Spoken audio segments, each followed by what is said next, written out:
certaines personnes se demandent déjà comment ils vont acheter leur quatrième bien, leur immeuble de rapport, alors qu'ils n'ont même pas acheté un studio ou un premier bien. Voilà. Donc, reste là. Et puis, on se retrouve pour voilà, ce moment-là. Pourquoi? Parce que c'est hyper important. Parce que tu vas te poser la question. Si tu t'intéresses à l'immobilier, tu vas te poser la question. Voilà. Donc, si tu ne me connais pas encore, André Cédric, je suis libre financièrement. Depuis 2015, je vis de mes différents business et de l'immobilier. C'est ça. Et pourquoi j'ai un temps de réflexion, c'est que je me dis, purée, la vie, c'est génial. Parce que quand j'ai atterri en août 2015 en Martinique, après avoir passé 2 ans à me battre pour obtenir mon indépendance financière, ma sécurité financière déjà dans un premier temps. Pourquoi? Parce que, alors je te le raconte dans mes conférences, donc je ne vais pas te raconter ça. Quand j'ai commencé à réfléchir et je me dis, purée, mais je pensais que j'avais atteint un palier, un sommet. Et au fur et à mesure, je me dis, mais ça fait plus de 5 ans. Et la personne que j'étais en 2015, c'est pas la même. Et il n'y a pas de ligne d'arrivée. C'est pour ça que je réfléchis, je me dis, oh, plus tu te développes personnellement, plus tu te rends compte qu'il n'y a pas de fin en fait. Et c'est génial. Bref. Donc, si ça t'intéresse, tous ces sujets, si tu es en métropole, si tu es en Martinique, en Guadeloupe et que tu veux devenir financièrement, et tu te dis, ouais, mais bon, il y a des gens qui disent, oui, mais je prépare ma retraite. C'est pas un pourquoi assez fort, mais si tu veux justement, ton boulot te saoule, tu as envie justement de pouvoir souffler, ou tu te dis, mais j'ai une passion que je veux assouvir et c'est pas le boulot que j'exerce. Donc, je fais ma passion, mais j'ai pas assez de temps pour vivre. Pour faire de ma passion. Je sais que je peux peut-être pas vivre de ma passion parce qu'il y a des prospects qui deviennent clients, se disent ouais, j'aime bien faire de la semis ou de l'agriculture. Ben, mon chef d'atelier, lui, exactement. Ben, justement, quand j'ai acheté le garage, ben, il avait 2 passions. Il avait la passion de l'agriculture, l'élevage et la mécanique. Ben, il a réussi à... Je trouve qu'il est épanoui. C'est-à-dire que il fait sa passion et sa source de revenus principale, mais sa source de revenus secondaire, c'est aussi sa passion. Et ça, c'est cool. Mais il y a des gens qui n'ont pas cette chance. C'est-à-dire que moi, j'ai jamais connu un travail alimentaire. Tout ce que j'ai fait, par exemple, je suis un passionné d'informatique. Depuis le CE2, mes parents m'ont acheté un Astrap CPC 464. Ben, j'ai jamais passé un jour, allez, plus d'1 ou 2 jours sans être devant un écran. C'est horrible hein, ce que je dis. Parce que même avant notre jeunesse actuelle, qui, voilà, eux, c'est 24/24, ils ne passent même pas 10 minutes sans écran, ben moi, je le connais, cet état. Donc du coup, c'est une passion, je suis quelqu'un d'obsessionnel. Quand je suis passionné, je suis passionné. Donc du coup, quand je faisais, c'est pour ça que je finis responsable informatique, c'était ma passion, je travaillais 10 heures par jour, mais c'est pas du travail pour moi. Et ce que je fais en ce moment, c'est ma passion. Donc j'ai pas abandonné l'informatique. Ouais, je mets la main dans le cambouis, hein. Dans mes différentes sociétés, ben, je fais office de responsable informatique aussi. Et si c'est ça ton envie aussi, ben, inscris-toi dans mon club. Alors, ça n'a rien à voir avec le sujet, j'ai même oublié le sujet du jour, donc je vais regarder mon anti-sèche. Voilà. Tu veux un plan pour acheter ton immeuble de rapport avec 10 lots, alors que tu n'as même pas fait une offre, tu n'as même pas encore acheté ton premier studio. Voilà, il y a des gens, et ça c'est pénible parce que... Pourquoi c'est pénible? C'est pas parce que c'est pénible pour moi, c'est pénible pour eux parce que je sais déjà ce qui va arriver, la douleur qu'ils vont ressortir et l'amour propre qu'ils vont... la perte d'amour propre qu'ils vont avoir, c'est que ils veulent aller directement te faire un gros coup. Et ça, c'est typiquement un problème de développement personnel. C'est-à-dire que je sais que c'est difficile, quitte à ne pas, je veux faire, parce qu'ils voient la richesse comme un événement. Ils voient la richesse comme un événement et se disent, bon, quitte à me saigner et puis faire un gros coup, ben je fais un gros coup et puis ça passe. Donc, pour eux, un gros coup, c'est acheter un immeuble de rapport. Donc, c'est pourquoi je te dis ça, parce que les gens qui t'accompagnent, quand ils veulent acheter un immeuble de rapport, il faut qu'ils aient au moins fait le processus d'une acquisition locative ou résidence principale, mais que ce soit solide. Parce que tu ne peux pas dire je ne suis novice et puis je veux acheter un immeuble de rapport. Pourquoi je te dis ça? C'est pas une question de savoir, une question de rentabilité. Les gens qui te proposent des informations sur l'immeuble de rapport, souvent ils font ce qui intéresse les gens. Et c'est pour ça que l'audience, je ne sais pas si ça va être fort ou pas, mais ce qu'ils oublient de te dire, c'est pas que ça. C'est comment le mindset qu'il faut avoir, l'état d'esprit, par exemple quand tu as un loyer impayé. Et c'est ça.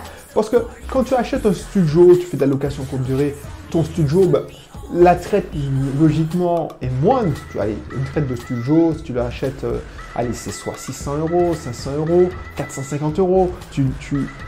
Allez, c'est supportable pour un cadre moyen, c'est supportable d'avoir un mois de vacances locatives. Mais quand tu achètes un immeuble et on te vend qu'un immeuble, ça coûte 100 000 €, tu les vois, les immeubles, tu commences à dire « ouais, je fais un gros coup ». Et tu penses que c'est que de la technique, que voilà, j'ai des gens, j'ai eu des partenaires qui étaient dans la rénovation, bah, ils se disent « ouais, je suis dans la rénovation, ce que je vais faire, c'est que je vais acheter justement un immeuble, parce que c'est mon immeuble, voilà, je suis dans le métier ». Bah, ce qui va se passer, c'est que ils vont se faire très mal. Pourquoi? Parce qu'ils voient 100 000 €, alors que, honnêtement, hein, un immeuble de rapport, c'est 300.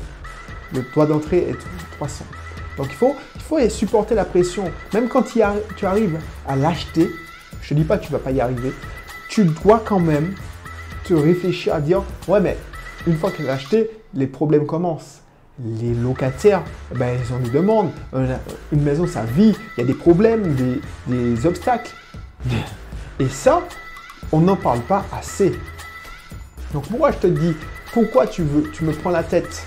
Ça, c'est une cliente qui m'a pris la tête parce qu'elle voulait un plan pour acheter son 4e, 5e bien, alors qu'on n'avait même pas entamé le premier bien. C'est-à-dire qu'on avait fait une offre, elle était acceptée, on était en recherche de financement et elle me fait le reproche de « ouais, mais tu n'as pas de plan de 4e bien ». Mais mamie achète un 2e, 3e et puis on va se prendre le plan pour le 4e bien. Ça ne marche pas comme ça. Step by step, tu n'as pas appris à courir avant de marcher. Donc c'est ça que je ne comprends pas. Et les gens, ils oublient ça. Ils veulent faire un événement, un grand coup. Comme si la liberté financière, c'était un événement, alors que c'est un chemin. C'est un chemin que tu parcours. C'est un voyage. Donc, tu ne peux pas me dire... C'est comme si tu me disais, voilà, le film a commencé il y a 5 minutes. Tu veux savoir qu'est-ce qui va se passer dans la 70e minute, presque à la fin. C'est pas le truc. C'est pas le bon, quoi. Il faut réfléchir. Il faut réfléchir. Je suis désolé de le dire, mais j'ai pas envie d'être vulgaire et d'être méchant. Mais si tu penses ça, si tu veux faire un plan sous la comète, en disant ouais, année A, je fais ça, c'est du bullshit, c'est de la connerie. Quand dans un business plan, tu fais un plan de trésorerie sur 3 ans, 5 ans, c'est de n'importe quoi. Tu sais très bien que ça va pas se faire. Moi, j'ai fait ça des dizaines de fois. Je te garantis que même au bout de 6 mois, ça ne tenait pas la route. Par exemple, pour Ubisoft Team, à la base, hein, Ubisoft Team, c'est une société qui a quand même plus de 10 ans. Donc, voilà. Ubisoft Team, à la base, quand j'ai créé ça, j'étais un délire d'informaticien. J'ai codé un site de mise en relation de touristes à propriétaires. Je dis, bon, je vais dans le délire jusqu'au bout, je crée une SARL et Ubisoft Team, ça m'a mené jusqu'à ça. Donc, quand j'ai créé ça en 2009, ben, c'était ça, juste pour faire un petit truc. Et ben, tu sais quoi? Ben, j'avais fait un business plan pour m'amuser, parce que je ne recherche pas spécialement le financement. C'était un site internet. Déjà, l'activité première de Ubisoft Team, c'était de créer exploiter des sites internet que je créais. Ben, au bout de 2 ans, même pas, c'était 2-3% du chiffre d'affaires. parce qu'à la base, la première activité de Beast of Team, c'était de vendre des abonnements, comme tu achètes un abonnement à Britel à l'époque. Maintenant, on fait à la commission. Booking, à Britel, Airbnb, c'est à la commission. Mais à l'époque, tu payais un abonnement. Tu payais chez Abritel, par exemple, 250 € et tu étais le roi du monde. Plus tu payais cher, plus tu étais mieux positionné. Maintenant, c'est, tu payes. Abritel a changé. Bon, bref, il n'a pas changé. Tu peux toujours payer ton abonnement à 250 €. Mais voilà. Ben, les abonnements chez Beast of Team, de propriétaires qui payaient des abonnements pour afficher leurs annonces, tout ça, ben, c'était 1%, parce que y a Boncoin qui a pris beaucoup d'ampleur, il y a Airbnb qui n'existait pas à l'époque. Donc, le plan de trésorerie, c'était du bullshit, même le crédit de résultat. Donc, c'est de mentir, de te dire, tu vas faire ça, tu vas faire ci, tu vas faire ça, hein, dans 5 ans, tu seras libre financièrement. Je ne sais pas comment tu vas devenir libre financièrement. Quand j'ai commencé en 2014, 2013, fin 2013, ouais, quand j'ai commencé, fin 2013. Mi-2013, j'ai eu la prise de conscience. J'ai cherché des informations pendant... j'ai commencé mi-2013 parce que la recherche d'informations, c'est le début du chemin du voyage. Alors même si je n'ai pas fait d'action à proprement dit, et encore, j'ai commencé à faire de l'action parce que je me souviens, j'étais en juin 2013, je dis ah mais il faut que je fasse ça. En août, je dis à mon épouse, ouais, on vient en Martinique, on va rechercher un bien qui va nous servir de pied-à-terre pour revenir, mais on va le louer en attendant. Donc oui, j'ai commencé à... allez, voilà, mi-2013. J'avais déjà Beast of Team, mais c'était une activité loisir. Je ne savais pas comment j'allais devenir libre financièrement. J'avais les premières étapes dans la tête. Acheter un bien, un T3. Ensuite, j'avais déjà ma location courte durée à Tartane. Je ne savais pas. Ensuite, j'ai réfléchi au fur et à mesure des informations, des formations que j'ai faites.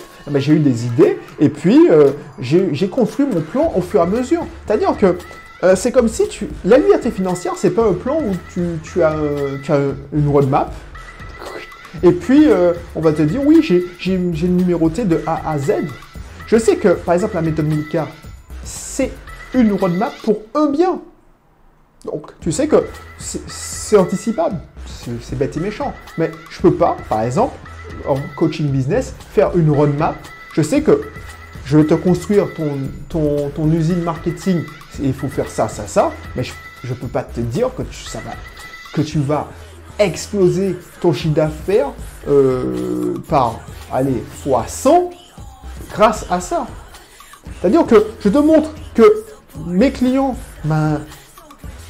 c'est 30%, certains 50%, il y en a qui ont ouvert un deuxième centre suite à 1 an après, puisqu'on a mis en place certains trucs. Mais je ne veux pas te dire que ce sera comme ça, comme ça, comme ça, comme ça. C'est que justement, ça a pris 1 an parce qu'on a fait un premier plan, on a affiné le plan, on a suivi le courant, on a changé, on a pivoté, voilà, il y a des impondérables, il y a des événements que tu ne peux pas prévoir. Qu'est-ce qui aurait pu prévoir que la crise du Covid? Donc tout ça pour te dire que tu peux avoir que les premières marches. J'aime bien cette image. Tu montes un escalier et tu es dans le noir.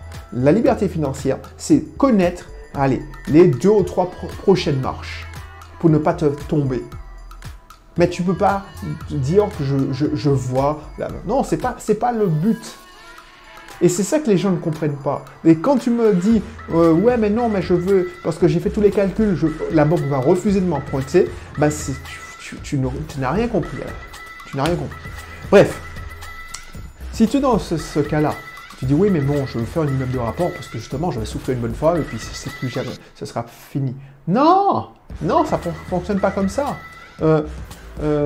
J'ai accompagné plus de...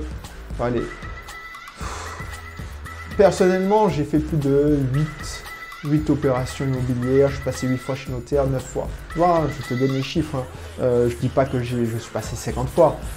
Non, tu peux devenir libre financièrement. Quand je dis en conférence que je suis devenu libre financièrement avec 5 biens.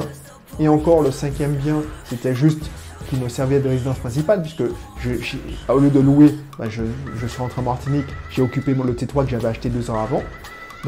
Voilà, libre financièrement, c'est avec le business et l'IMO. Donc, c'est ça ma recette. J'avais quelques actions en bourse, mais c'est pas ce qui m'a rendu riche. Voilà. Bah, j'avais aucune idée comment j'allais... Je ne savais même pas que j'aurais eu l'opportunité de racheter un garage. Je ne savais même pas que j'allais faire une société de sous-location. Tu vois ce que je veux dire? Donc, pourquoi tu te fais des nœuds dans la tête et puis ça risque de te figer? Tu vas pas passer à l'action, te dire oui, mais ça sert à quoi? Puisque dans 3 biens, je ne serai pas libre financièrement. Et puis, ben voilà. Et toi qui tu veux acheter un immeuble directement, tu vas te faire très mal. Parce que même si tu arrives à acheter un immeuble, on va dire, tu vas trouver un prêt, tu arrives à acheter un immeuble, tu le rénoves, ça te fera 1 an, 2 ans. C'est comme une construction. Ben, ton subconscient va se dire, ah mais j'ai souffert. Mais le gros problème, parce que ça arrive souvent à mes clients, c'est qu'au bout du 2e, 3e bien, ils ne veulent plus faire d'immobilier. Ils se disent, ouais, mais ça me saoule. Pas parce que ce qui m'intéresse, c'est la chasse. Ce qui m'intéresse, c'est chercher le bien, négocier le bien. Moi aussi. Mais exploiter le bien, résoudre les problèmes de locataires, ben, j'ai envie de déléguer ça. Et c'est ça pourquoi j'ai créé ABD Immo. C'est justement un système de conciergerie aussi. Parce qu'on les a créés pour nous, pour nos biens qu'on exploite, mais j'en fais profiter les clients Bisoft Team. Voilà, c'est ça le truc. Donc ça sert à rien de te prendre la tête sur le 4e bien alors que tu n'as même pas racheté le premier bien. Bon, allez, je te laisse, j'espère que tu as compris. Si tu n'as pas compris, ben, c'est pas grave, tu vas réécouter si tu te dis, ah ben, j'avais eu un gars qui avait dit ça, comment il s'appelle? Ah, Berrix, Audrey Cédric, ok. Tu vas revenir voir la vidéo ou tu vois le podcast. Écouter le podcast. Si tu n'es pas encore abonné, abonne-toi, comme ça tu pourras me retrouver plus facilement. Si tu n'es pas encore inscrit, ben, inscris-toi dans le club privé Immo Business. Bon, c'est n'importe, de toute façon tout est lié. Comme ça, ben, tu pourras faire partie tu pourras avoir on pourra même échanger de vive voix, si c'est possible. Parce que je tiens à rencontrer certaines personnes qui se sont inscrites dans mon club privé. Hein. C'est pas un club privé pour rien. C'est pas...